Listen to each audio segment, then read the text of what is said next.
Hello दोस्तों, हमारे इस यूट्यूब चैनल में आपका बहुत बहुत स्वागत है। दोस्तों, अगर आप भी Bihar state power holding company limited में तकनीशियन ग्रेड 3 परीक्षा की तैयारी करें फ्रेंड्स, तो ये वीडियो आपके लिए बहुत ही उपयोगी होने वाली है। फ्रेंड्स, इलेक्ट्रीशियन थ्योरी का जो है 18 चैप्टर का हम बारी बारी से एमसीक्यू ला रहे हैं, जिसका फ्रेंड्स आज जो है 8वां चैप्टर। इससे पहले फ्रेंड्स 7 चैप्टर तक वीडियो अपलोड हो चुका है। आप जरूर जा करके जब देखें, अपना रिविजन जारी रखें। तो फ्रेंड्स, आज जो 8वां चैप्टर है ये है ट्रांसफार्मर वाइंडिंग, देख सकते हैं। तो फ्रेंड्स, चलिए इसकी शुरुआत करते हैं। जो भी चैनल पर नए हो, चैनल को सब्सक्राइब करके बेल आइकन को ऑन कर दीजिएगा। नीचे फ्रेंड जो है टेलीग्राम का लिंक दिया हुआ है डिस्क्रिप्शन में, उसको आप जरूर ज्वाइन करें और वहाँ से इसका जो है पीडीएफ आप जरूर लें और रिविजन जारी रखें। तो चलिए फ्रेंड्स, देखते हैं ट्रांसफार्मर वाइंडिंग का पहला क्वेश्चन क्या है। तो फ्रेंड्स, इसमें जो है क्वेश्चनों की संख्या कम है, इसके कारण से इसका पार्ट 1 पार्ट 2 नहीं, एक ही वीडियो में खत्म हो जाएगा ये चैप्टर। तो पहला क्वेश्चन फ्रेंड देखते हैं क्या है। पहला क्वेश्चन है, ट्रांसफार्मर किस प्रकार की युक्ति होती है। तो फ्रेंड्स, क्या किस प्रकार की युक्ति होती है ट्रांसफार्मर, इसका क्या हो जाएगा करेक्ट आंसर। ऑप्शन बी हो जाएगा सही फ्रेंड इसका, स्थैतिक विद्युत चुंबकीय युक्ति। तो ये चीज आप याद रखेंगे फ्रेंड्स। ट्रांसफार्मर जो होता है वो स्थैतिक मतलब जो स्थिर रहती है, वही चीजें कही जा रही है। अगला प्रश्न देखते हैं फ्रेंड्स क्या है, 2 नंबर है, ट्रांसफार्मर वाइंडिंग के प्रकार हैं। तो ट्रांसफार्मर वाइंडिंग का जो है इनमें से 4 ऑप्शन में कौन सा प्रकार है, ये आपसे पूछा जा रहा है। इसका डी हो जाएगा सही फ्रेंड, उपरोक्त सभी। इसका जो है प्रकार क्या क्या हो जाएगा, निम्न वोल्टेज वाइंडिंग, उच्च वोल्टेज वाइंडिंग, तृतीयक वाइंडिंग, जिसको हम लोग मध्यम वोल्टेज वाइंडिंग भी कहते हैं। तो याद रखेंगे फ्रेंड्स। अगला प्रश्न देख सकते हैं।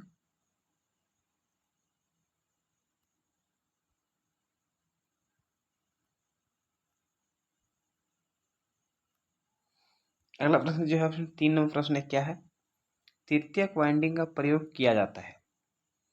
तो फ्रेंड्स, तृतीयक वाइंडिंग का प्रयोग कहाँ किया जाता है, किस स्थिति में किया जाता है, ये आपसे पूछा जा रहा है। इसका ऑप्शन डी हो जाएगा सही फ्रेंड, उपरोक्त सभी। यानी इसका तीनों आंसर जो है सही हो जाएगा ऊपर वाले।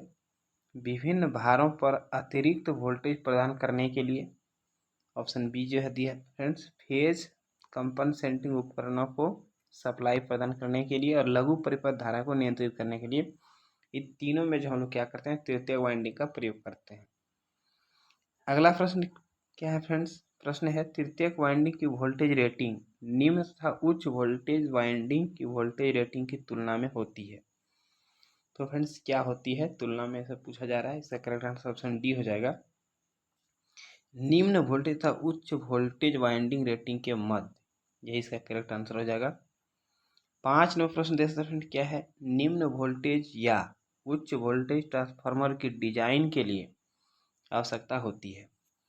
तो फ्रेंड्स, जो है ट्रांसफार्मर की डिजाइन की आवश्यकता के लिए होती है, क्या आवश्यकता होती है, 4 ऑप्शन दिए गए हैं। इसका करेक्ट आंसर भी जो है फ्रेंड डी हो जाएगा, उपरोक्त सभी। क्या हो जाएगा, संतुलित सीमा में कॉपर क्षति, विद्युत चुंबकीय बल को सहने की क्षमता और वाइंडिंग की लागत कम हो। तो फ्रेंड, ये तीनों स्थिति में जो हम लोग क्या करते हैं, ट्रांसफार्मर के डिजाइन के लिए आवश्यकता होती है। ऑप्शन ए बी सी तीनों इसका सही हो जाएगा।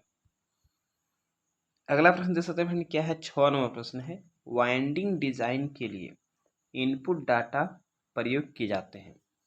तो वाइंडिंग डिजाइन के लिए जो है इनपुट डाटा प्रयोग करते हैं, 4 ऑप्शन दिया गया है। इसका भी फ्रेंड्स ऑप्शन डी हो जाएगा सही, उपरोक्त सभी। तो क्या कौन सी डाटा प्रयोग होता है, पहला ऑप्शन क्या है, ट्रांसफार्मर की जो है किलो वोल्टेज रेटिंग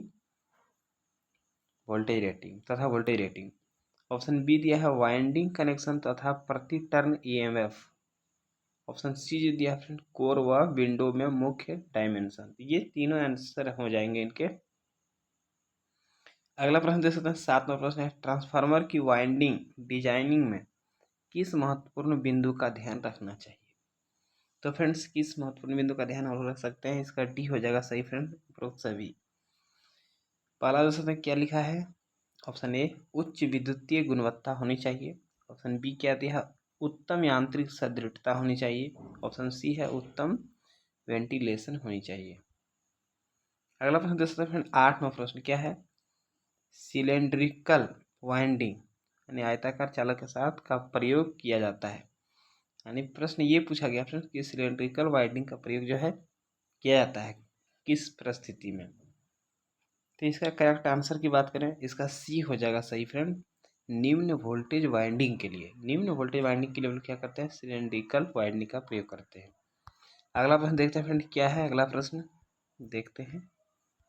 अगला प्रश्न इस प्रकार है फ्रेंड, देख सकते हैं 9 नंबर प्रश्न है, सिलेंड्रिकल वाइंडिंग यानी वृत्ताकार चालक के साथ का प्रयोग किया जाता है। तो फ्रेंड वृत्ताकार चालक के साथ जो है सिलेंड्रिकल वाइंडिंग का प्रयोग किस परिस्थिति में होगी, इसका क्या हो जाएगा करेक्ट आंसर, ऑप्शन ए हो जाएगा, उच्च वोल्टेज वाइंडिंग के लिए।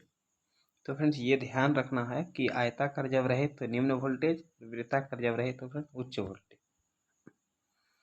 अगला प्रश्न देख सकते हैं 10 नंबर प्रश्न है, क्रॉस ओवर वाइंडिंग का प्रयोग किया जाता है। तो क्रॉस ओवर वाइंडिंग का प्रयोग कहाँ किया जाता है, ऑप्शन ए हो जाएगा सही, उच्च वोल्टेज वाइंडिंग के लिए।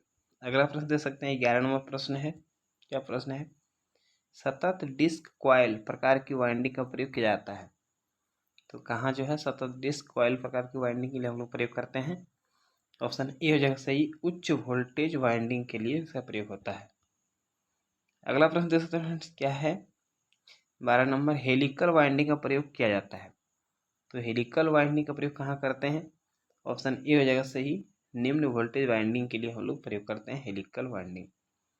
अगला प्रश्न देख सकते हैं फ्रेंड 13 नंबर प्रश्न है, वृत्ताकार चालक युग्मित सिलेंड्रिकल वाइंडिंग में जो है केवीए रेटिंग होती है। तो कौन सी रेटिंग इसकी होगी फ्रेंड्स, क्या हो जाएगा करेक्ट आंसर, ऑप्शन सी हो जाएगा, देख सकते हैं फ्रेंड्स 5000 केवी टू 10,000 केवीए। अगला प्रश्न देख सकते हैं फ्रेंड, क्या है 14 नंबर प्रश्न है, आयताकार चालक युग्मित सिलेंड्रिकल वाइंडिंग में केवीए रेटिंग होती है। तो ये केवीए रेटिंग जो है फ्रेंड किलो वाट जिसको बोलते हैं, जिसका क्या आ जाएगा करेक्ट आंसर, इसका ऑप्शन डी हो जाएगा सही फ्रेंड, ये देख सकते हैं 5000 केवीए से 8000 तक। अगला प्रश्न देख सकते हैं 15वां प्रश्न, क्या है क्रॉस ओवर वाइंडिंग में केवीए रेटिंग होती है। तो क्रॉस ओवर वाइंडिंग में जो है केवीए रेटिंग कितनी होती है, ऑप्शन बी हो जाएगा सही फ्रेंड, 1000 केवीए तक।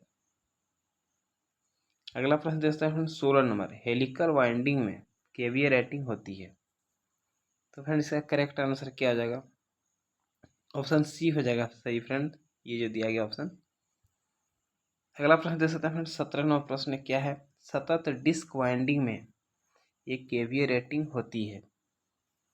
तो इसका क्या करेक्ट आंसर हो जाएगा फ्रेंड्स, इसका ऑप्शन सी हो जाएगा सही फ्रेंड्स, सतत डिस्क वाइंडिंग में जो है ये 200 केवीए से 10,000 तक।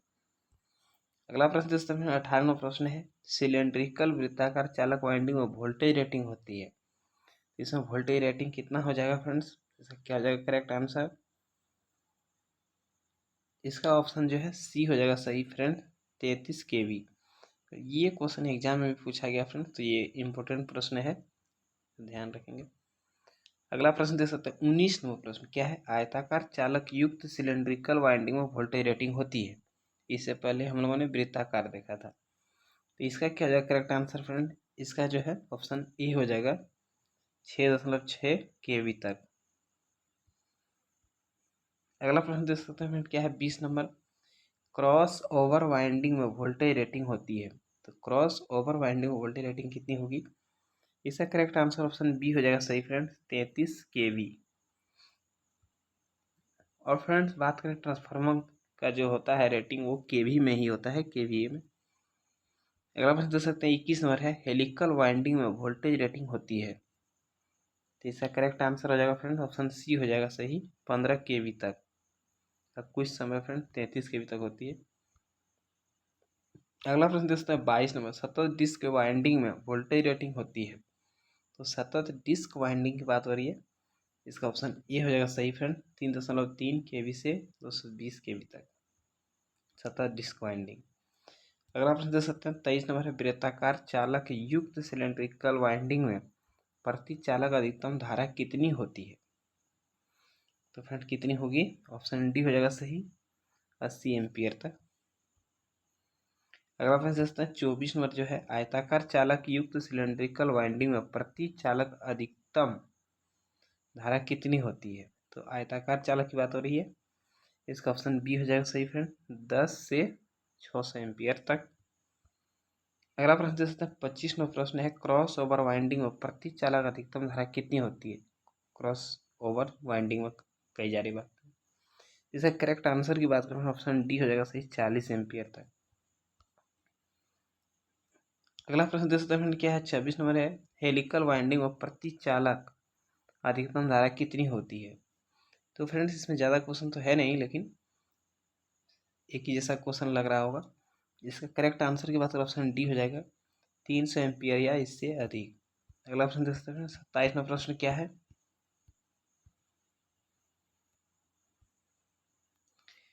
अगला प्रश्न जो है फ्रेंड्स देख सकते हैं 27 नंबर, सतत डिस्क वाइंडिंग में प्रति चालक अधिकतम धारा कितनी होती है। इसका करेक्ट आंसर हो जाएगा फ्रेंड्स ऑप्शन ए। इसको थोड़ा याद कर लेना है, सब प्रश्न जो है थोड़ा याद करने जैसा है। 28वां प्रश्न देख सकते हैं, वृत्ताकार चालक युक्त सिलिंड्रिकल वाइंडिंग में चालक का क्रॉस सेक्शन होता है। क्रॉस सेक्शन फ्रेंड्स एक तरह से क्षेत्रफल होता है। इसका करेक्ट आंसर की बात करें ऑप्शन सी हो जाएगा सही, 30 मिलीमीटर स्क्वायर। अगला प्रश्न देख सकते हैं 29 नंबर है, आयताकार चालक युक्त सिलिंड्रिकल वाइंडिंग में चालक का क्रॉस सेक्शन होता है। तो इसका करेक्ट आंसर की बात करें ऑप्शन ए हो जाएगा सही फ्रेंड, 5 से जो है 200 मिलीमीटर स्क्वायर। अगला प्रश्न देख सकते हैं 30 नंबर, क्रॉस ओवर वाइंडिंग में चालक का क्रॉस सेक्शन होता है। इसका करेक्ट आंसर ऑप्शन डी हो जाएगा सही फ्रेंड्स, 15 जो है mm स्क्वायर लिखा है मिलीमीटर। अगला प्रश्न देख सकते हैं 31वां प्रश्न है, 75 से 100 मिलीमीटर स्क्वायर तथा इससे अधिक क्रॉस सेक्शन किस प्रकार की वाइंडिंग का होता है। तो फ्रेंड्स इसका करेक्ट आंसर की बात करें ऑप्शन ए हो जाएगा सही, हेलिकल वाइंडिंग। अगला प्रश्न देख सकते हैं 32वां प्रश्न है, 4 से 200 मिलीमीटर स्क्वायर तथा इससे अधिक क्रॉस सेक्शन किस प्रकार की वाइंडिंग का होता है। इसका करेक्ट आंसर हो जाएगा फ्रेंड्स ऑप्शन सी हो जाएगा, सतत डिस्क वाइंडिंग। अगला प्रश्न देख सकते हैं 33 नंबर है, वृत्ताकार चालक युक्त सिलिंड्रिकल वाइंडिंग में समांतर चालकों की संख्या होती है। तो समांतर चालकों की संख्या कितनी होगी फ्रेंड्स, इसका ऑप्शन बी हो जाएगा सही, 1 से 2। 34 में प्रश्न दे सकते हैं, आयताकार चालक युक्त सिलिंड्रिकल वाइंडिंग में समांतर चालकों की संख्या होती है। इसका करेक्ट आंसर ऑप्शन ए हो जाएगा, 1 से 4 तक। अगला प्रश्न देख सकते हैं फ्रेंड्स क्या है, 35वां प्रश्न है, क्रॉस ओवर वाइंडिंग में समांतर चालकों की संख्या होती है। इसका करेक्ट आंसर हो जाएगा ऑप्शन ए, यानी एक ही होती है। 36वां प्रश्न देख सकते हैं, हेलिकल वाइंडिंग में समांतर चालकों की संख्या होती है, तो कितनी होगी फ्रेंड्स, इसका करेक्ट आंसर ऑप्शन सी हो जाएगा, 4 से 16। तो याद रखेंगे फ्रेंड्स, हेलिकल वाइंडिंग में 4 से 16। अगला प्रश्न 37 नंबर, सतत डिस्क वाइंडिंग में समांतर चालकों की संख्या होती है। तो ये डिस्क वाइंडिंग की बात की जा रही है, इसका करेक्ट आंसर ऑप्शन डी हो जाएगा।